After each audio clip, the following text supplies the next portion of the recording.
Good morning, everybody. Dr. Vuong here with your quick COVID update. It's going to be a short one today. Today is August 22nd. Tomorrow, my two daughters are going back to school. I'm in Houston. Tomorrow's the first day of school. So, I have a 15-year-old sophomore in high school and a 5-year-old who started in kindergarten. The 15-year-old has been fully vaccinated, and most of her friends have been vaccinated. Her mom is going to, kind of shut down again. She's wearing masks in school.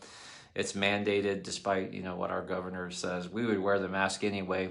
Same thing with my 5-year-old in kindergarten. She's going to go to school with a mask. There is no online option for us. And we're just going to see how it goes. Not stress out the baby about it. Keep her as safe as possible.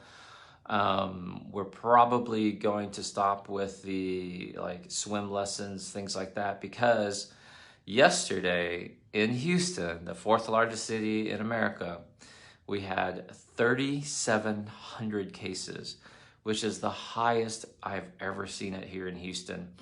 3,700 cases. LA is 4,000 cases. San Diego is, 1,500 cases. Chicago is 1,000 cases. New York City is almost 2,000 cases. Miami's almost 3,000 cases. We are a hot mess. So let's look at what's going to happen. When this new Delta variant surge started back at the beginning of July, it started in Missouri. Missouri is just now, July and end of August, 2 months. The numbers are starting to go down in Missouri. And then it went from Missouri to Arkansas to Louisiana, and Louisiana is still a hot mess a month into it. Florida has been ripe since, it has been, but Florida started around the same time as Missouri, but it's a much more populated state, so it is just baking, man, in this COVID surge. And Mississippi, Alabama out of ICU beds, North Texas out of ICU beds. And what I'm worried about is, we started at the beginning of August here in Houston. And now if you look at Southeast Texas, dude, we are red hot. And it's just the start. You got another 2 months of this. So September, October, we're talking Halloween before we start cooling off. And you've got to mentally prepare, because people are going to lose their shit. Guys, people are going to lose their shit.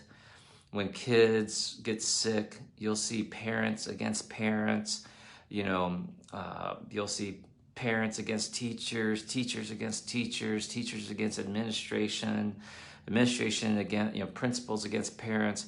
And who's fucking caught in the middle? It's the kids. So what are you prepared to do?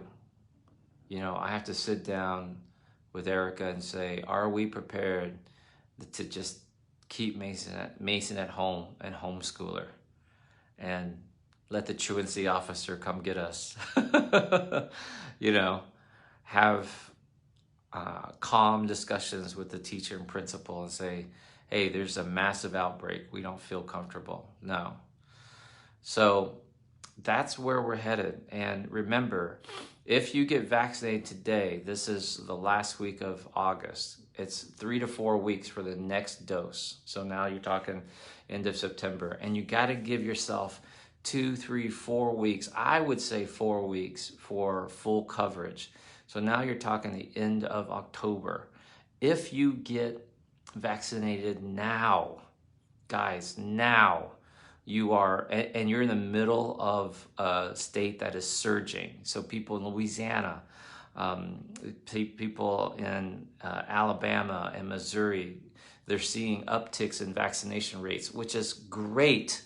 But my point is, you're not protected yet. You are going, if you just got vaccinated and you're in one of these hot states, you are riding through this surge unprotected. Just think of it like you're having sex without a condom, dude. You are unprotected. Oh, I got my first dose, Dr. V. Dude, you better mask up. you better social distance because there's a hole in your condom. She did not take that birth control pill, dude. Like, Uncle Billy, she might be your cousin. Like, you better glove up. You are not protected just because you got your first dose. In other words, if you just got your dose, you're going to ride through the surge for the next 2 months. Act like you're unprotected. So, if you are in a state that is not yet surging, like if you are in North Dakota, Wisconsin, Minnesota, and your numbers are going up, Pennsylvania, your numbers are going up, New York, Colorado, Utah, if you get vaccinated now, you will probably be getting your second dose when the surge hits your state, and you'll only have to ride out half of the surge unprotected. So what happens is average people can't rationally think about this, and the misinformation and disinformation and shaming and name calling is going to, and people are going to be like, you'll see people post like, I know this neighbor who were vaccinated and they came down with COVID and they're sick or whatever. Like, well, were they fully vaccinated? Were they vaccinated a month ago?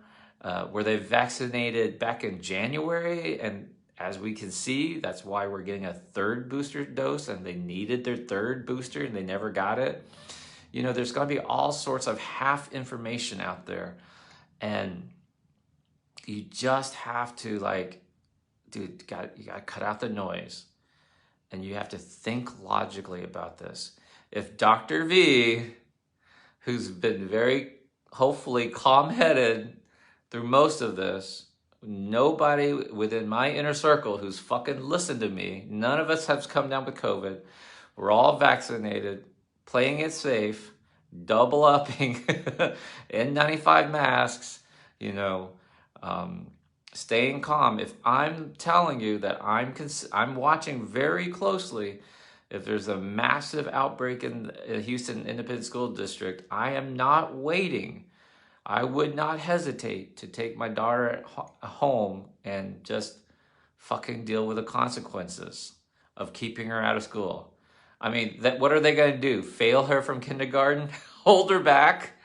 That ain't going to happen. Not during a pandemic, So as long as you're calm and rational about it, it's like, I just want the principal to know. I want the teacher to know. Like, we are taking her home because we don't feel safe. And if y'all need to do what y'all need to do, I'm okay with that.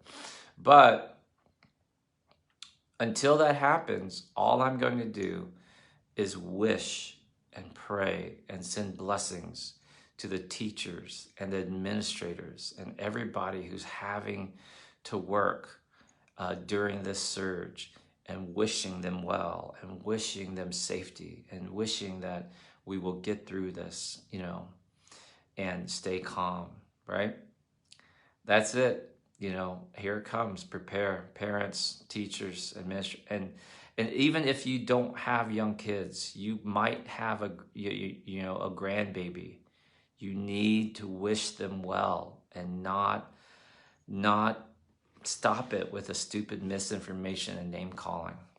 Love you very much. See you tomorrow for another quick COVID update.